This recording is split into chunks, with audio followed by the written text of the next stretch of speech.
Oil Tycoon's guests mocked the maid's daughter for her worn shoes. Her response silenced the entire room. The marble floors of the Castellano mansion gleamed under the crystal chandeliers, reflecting the opulence that Marcus Castellano had built over 3 decades in the oil industry. Tonight, those floors would witness something far more valuable than all the petroleum reserves in Texas, a lesson in dignity that would echo through the lives of everyone present. Rosa Martinez had worked as head housekeeper for the Castellano family for 12 years. Her daughter, Elena, now 14, had grown up in the shadows of this palatial estate, doing homework in the staff quarters, while her mother ensured every surface sparkled for the family's endless stream of high society guests. Rosa never complained about the long hours or the demanding work. She had a purpose that transcended polishing silver and arranging flowers, giving Elena opportunities she herself never had. The annual Castellano Charity Gala was the event of the Houston social season. Oil executives, politicians, celebrities, and old money families gathered to write checks, network, and display their wealth like peacocks spreading their feathers. This year's theme was Education for All, an irony not lost on Rosa as she supervised the catering staff while her brilliant daughter studied calculus in their small apartment above the garage. Marcus Castellano's wife, Vivian, had insisted that all household staff bring their families to the gala this year. "It shows we care about the whole person," she'd announced to her planning committee, her words dripping with the kind of performative compassion that looked good in society column photographs. Rosa had tried to decline politely, knowing Elena had nothing appropriate to wear to such an event, but Vivian wouldn't hear of it. "Your daughter is 14, Rosa. She should see how successful people conduct themselves." "It's educational," Vivian had said, completely missing the condescension in her own words. Elena stood in their tiny bathroom, staring at her reflection. The dress was borrowed from her friend Maria, a simple navy blue affair that had seen better days, but was clean and modest. Her mother had stayed up until 2 in the morning, altering it to fit properly. But it was the shoes that made Elena's stomach clench with anxiety.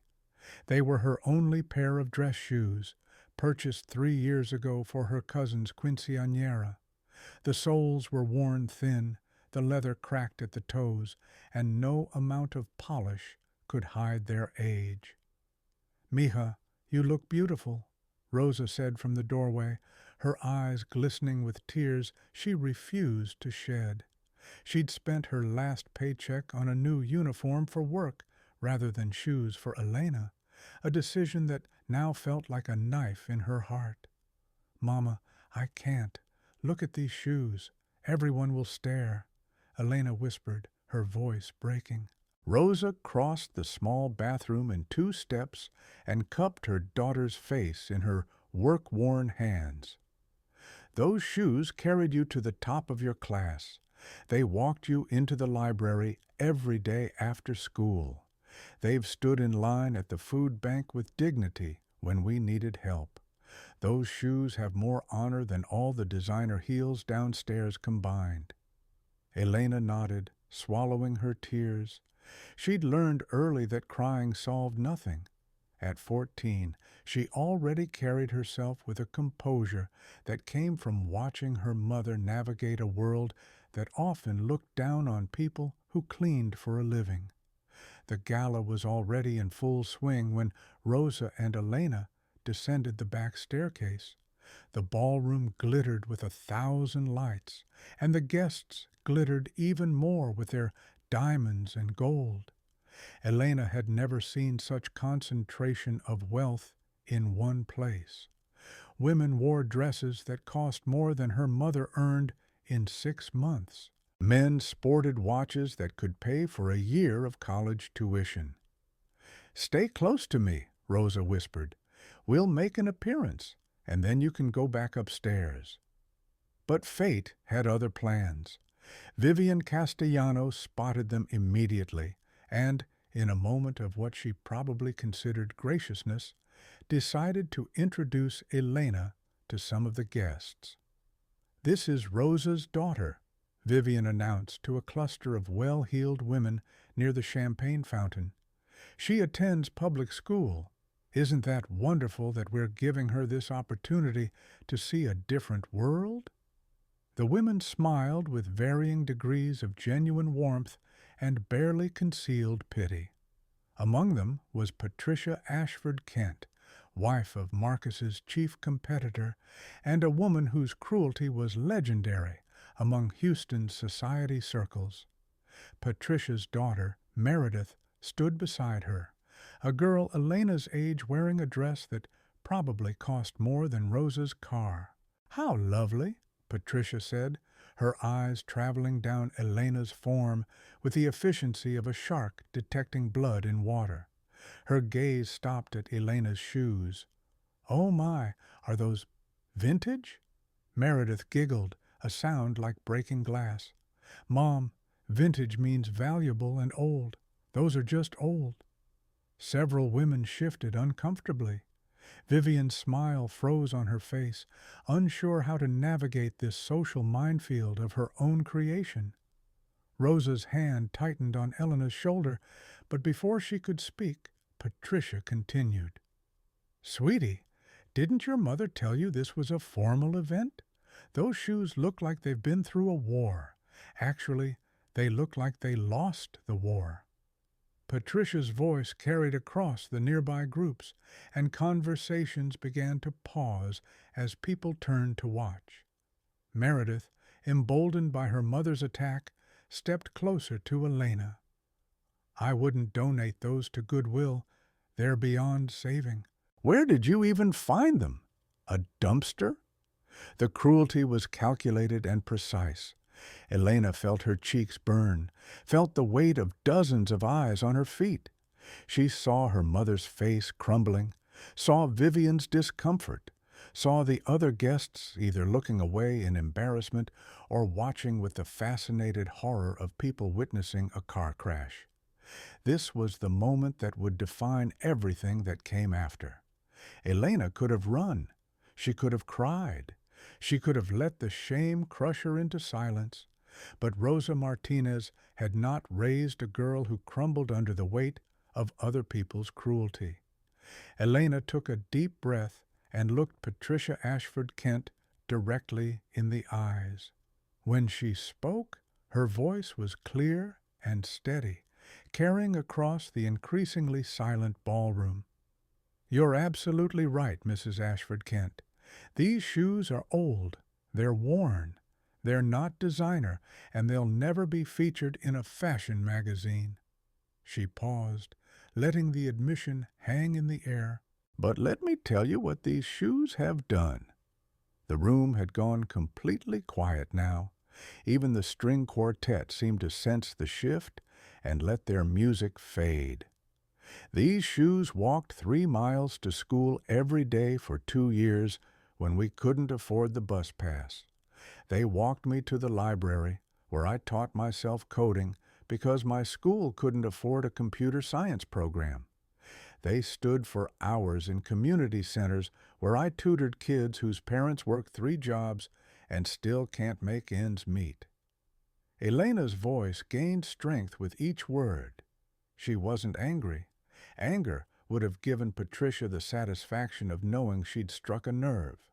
She was simply stating facts with the precision of someone who'd learned early that truth was the only weapon you needed when you had nothing else. "Last year, these shoes walked me onto the stage when I won the state mathematics competition. They were there when I received a full scholarship to MIT's summer program for gifted students, a program I attended while wearing them because my mother spent her entire savings on my plane ticket instead of new shoes for herself." Rosa's eyes filled with tears, but Elena wasn't finished. She'd found her rhythm now, and the words poured out with the force of 14 years of watching her mother be dismissed, overlooked, and underestimated.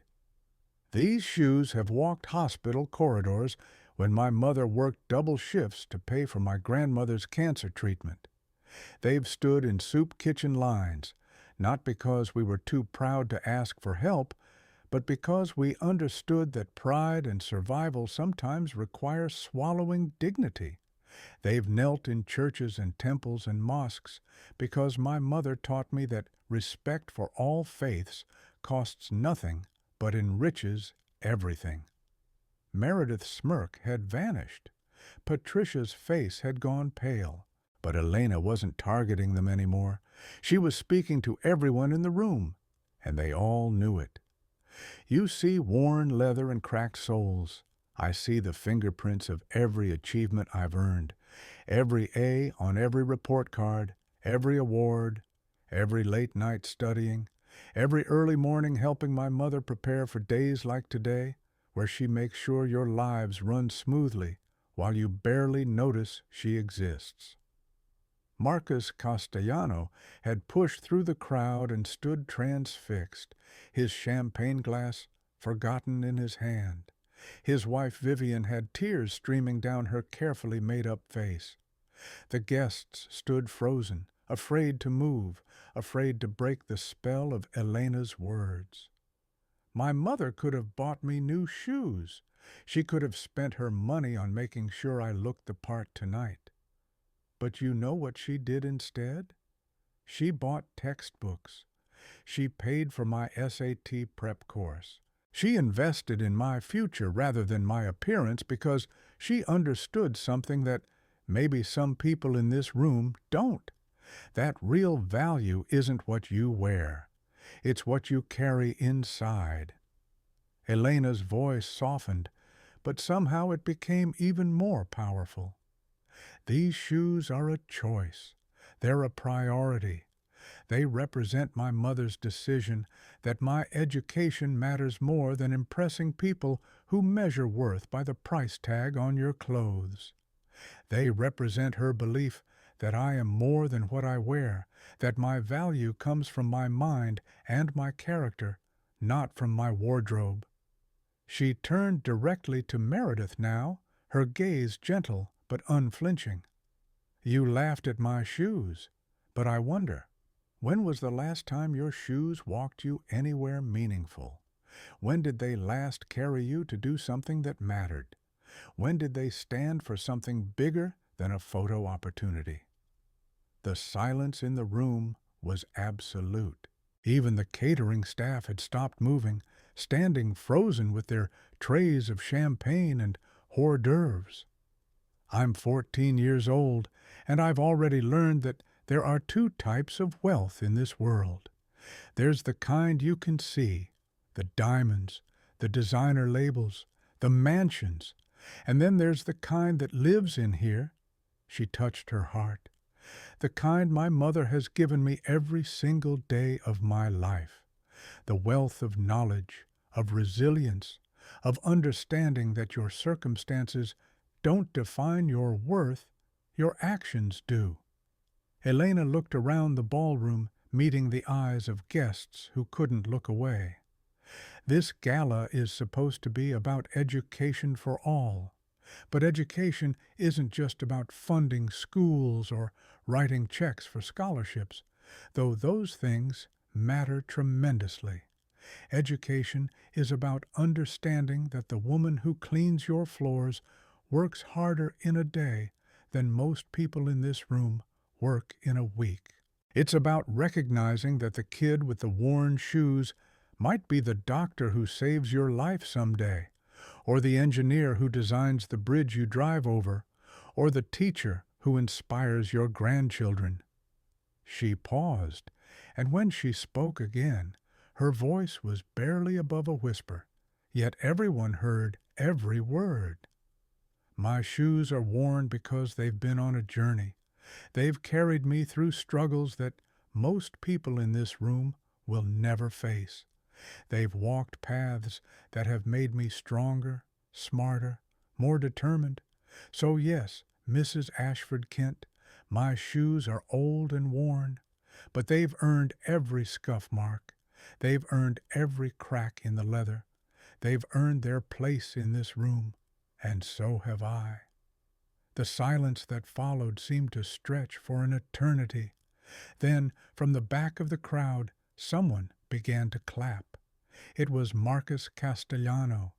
His applause started slow and deliberate, then grew stronger. Within seconds, others joined. First one or two, then a dozen, then the entire ballroom erupted in thunderous applause. Patricia Ashford Kent stood frozen, her face the color of old parchment. Meredith had tears running down her cheeks. Whether from shame or some deeper emotion was impossible to say. Vivian Castellano was openly weeping, and she wasn't alone. Grown men and women who'd spent the evening displaying their wealth now stood humbled by a 14-year-old girl in borrowed dress and worn shoes. But the most powerful moment came when Rosa stepped forward and wrapped her arms around her daughter. In that embrace was every sacrifice, every sleepless night, every moment of doubt and determination. Mother and daughter stood together in the center of the ballroom, surrounded by opulence but needing none of it, because they had something far more precious. They had each other, and they had their dignity. Marcus Castellano pushed through the crowd. When he reached Elena, he held out his hand. She shook it firmly, the way her mother had taught her. "Young lady," he said, his voice thick with emotion, "I've spent 30 years in business negotiating with world leaders and closing billion-dollar deals.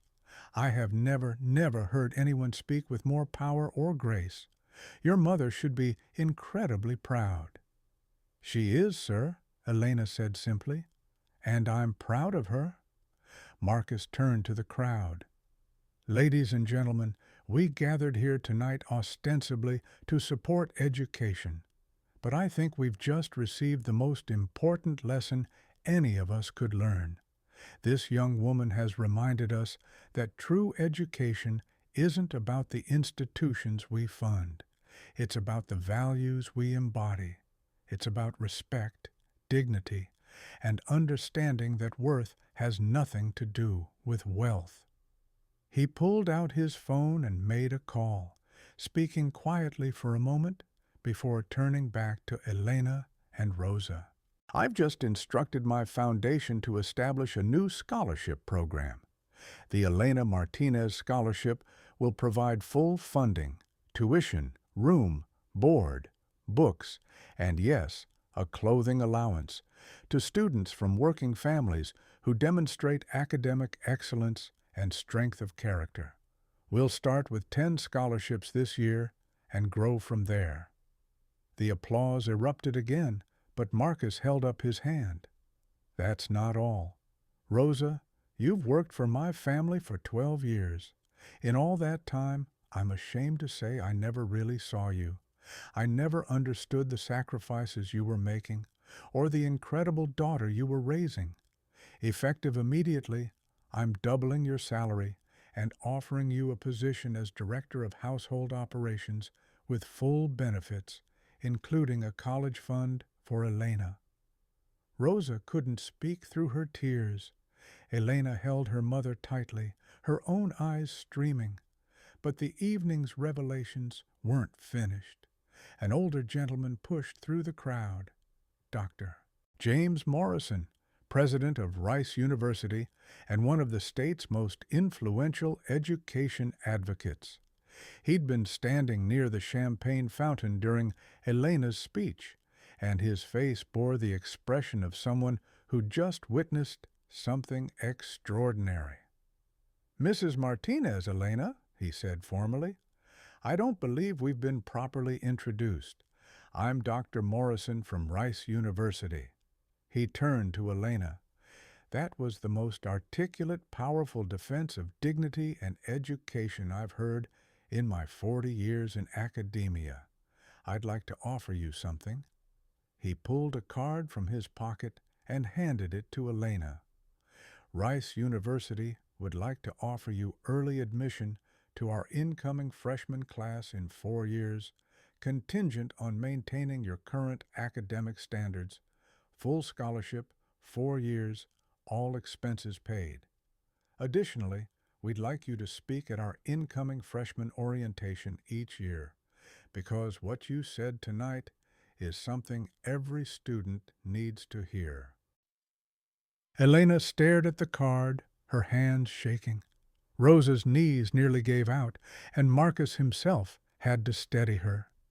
Patricia Ashford Kent, who'd been trying to fade into the crowd, found herself face to face with her husband, Richard, who'd witnessed the entire scene. His face was set in hard lines. "We're leaving," he said quietly to his wife. "And tomorrow you and I are going to have a very long conversation about values and what we're teaching our daughter." He turned to Meredith, whose tears had turned to full sobs.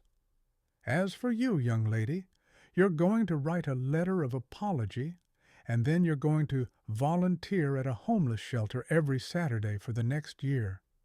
Maybe you'll learn what those worn shoes Elena mentioned actually represent." To everyone's surprise, Meredith broke away from her mother and approached Elena. "I'm sorry," she whispered, her voice barely audible. "I'm so sorry. My mom, I'm sorry." Elena looked at the girl who'd mocked her minutes earlier and saw not an enemy, but another 14-year-old, one who'd been taught all the wrong lessons but might finally be learning better ones. "We all make mistakes," Elena said gently. "What matters is what we do after." As the Ashford Kents left, the gala transformed. The performative charity that had characterized the evening gave way to something more authentic. Guests who'd never spoken to Rosa before approached her, asking about her daughter, her life, her dreams. The invisible woman who'd served them for years suddenly became visible, and with that visibility came a recognition of their own blindness. A local news reporter who'd been covering the gala had captured Elena's speech on video. Within hours, it would go viral. Within days, it would have millions of views. Within weeks, Elena Martinez would become a symbol of dignity and resilience, her worn shoes an icon of the journey from struggle to success. But that night, none of that mattered. What mattered was the moment when Rosa and Elena finally left the ballroom and climbed the stairs to their small apartment. What mattered was how they sat together on their second-hand couch, still in their gala attire, and simply held each other. "Mija," Rosa finally whispered, "I was so scared you would be ashamed of me, ashamed of our life." Elena pulled back and looked at her mother with fierce love. "Mama, you gave me everything. Every sacrifice you made, every extra shift you worked, every time you went without, so I could have. That's not something to be ashamed of. That's something to honor." "Those shoes," Rosa began. "Those shoes," Elena interrupted, "told our story, and it's a story worth telling." In the months that followed, the impact of that evening rippled outward in ways no one could have predicted. The Elena Martinez Scholarship became one of the most prestigious awards in Texas, with hundreds of applications from students who wrote essays about their own worn shoes, the struggles that had shaped them, and the journeys that had strengthened them. Rice University's decision to offer Elena early admission sparked a trend among elite institutions, with many creating similar programs specifically targeting high-achieving students from working-class families. Dr. Morrison later said that Elena's speech had reminded him why he'd entered education in the first place, not to serve the privileged, but to create opportunities for those who'd been overlooked. Marcus Castellano didn't stop with Rosa's promotion and the scholarship fund. He established a new company policy requiring all executives to spend 1 day each quarter doing the jobs of their support staff, cleaning, cooking, maintaining the facilities. If you can't respect the work, he told his leadership team, you can't lead the workers. The policy was controversial, but it transformed the company culture in profound ways. Patricia Ashford Kent, humiliated by the video that circulated widely on social media, initially retreated from public life. But 6 months later, she emerged with a surprising announcement. She was establishing a foundation to provide clothing, shoes, and school supplies to students from low-income families. "I was wrong," she said in a press conference, her voice shaking. "I judged a child by her shoes and missed the extraordinary person wearing them. I can't undo my words, but I can try to ensure no other child feels the way Elena must have felt that night." Meredith Ashford Kent did volunteer at the homeless shelter every Saturday, and the experience changed her. She and Elena eventually became friends, an unlikely pairing that surprised everyone who knew the story. Meredith later wrote in her college application essay about the night she learned the difference between cost and value, describing how her cruelty had been a reflection of her own insecurity and how Elena's grace had taught her about true strength. But perhaps the most profound changes happened in the quieter spaces, away from the cameras and the headlines. Rosa's promotion allowed her to create programs for all of the Castellano household staff, education assistance for their children, better wages, health insurance, and respect. "We're not servants," she told Marcus during one of their weekly planning meetings. "We're professionals who deserve to be treated as such." Elena thrived in high school, graduating as valedictorian with a perfect GPA. Her commencement speech drew parallels between worn shoes and the American dream, arguing that the journey matters more than the starting point. "We celebrate rags to riches stories," she said, "but we often forget to honor the rags themselves, the struggles that build character, the hardships that forge resilience, the setbacks that teach perseverance." The shoes themselves became something of a symbol. Elena kept them on her desk through high school and later in her dorm room at Rice. When reporters asked why she didn't donate them to a museum or sell them for charity, she simply smiled. "They're not artifacts or commodities. They're reminders. On hard days, when I'm struggling with a difficult problem or feeling overwhelmed, I look at those shoes and remember everything they represent. They remind me where I come from and why I keep pushing forward." True to his word, Dr. Morrison invited Elena to speak at Rice's freshman orientation each year. Her speech, updated annually but always referencing that night at the gala, became legendary among students. They called it the Worn Shoes Speech, and it was tradition for each incoming class to give a standing ovation at its conclusion. Rosa eventually retired from the Castellano household, though she maintained a close friendship with the family.